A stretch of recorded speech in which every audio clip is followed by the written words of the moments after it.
اللہ کے رسول نے فرمایا کہ کسی کو کھانا کھلانا ایک عظیم ثواب ہے۔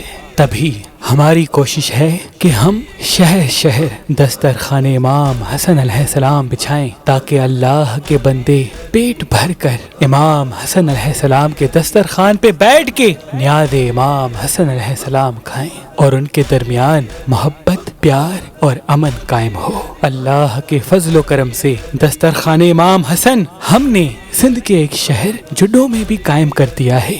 یہاں سینکڑوں عقیدت مند آتے ہیں اور بڑے ہی عقیدت و احترام کے ساتھ نیاز امام حسن علیہ السلام کھا کر اپنا ایمان تازہ کرتے ہیں۔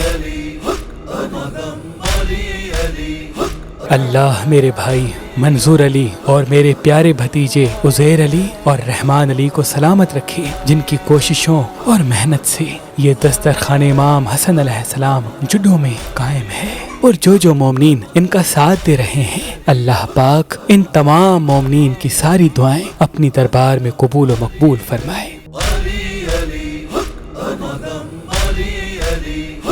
باخدا اللہ کے بندوں کو کھانا کھلانا، ان میں پیار اور محبت کو پھیلانا، سلامتی کا پیغام دینا ایک عظیم عبادت ہے، ایک عظیم عبادت ہے۔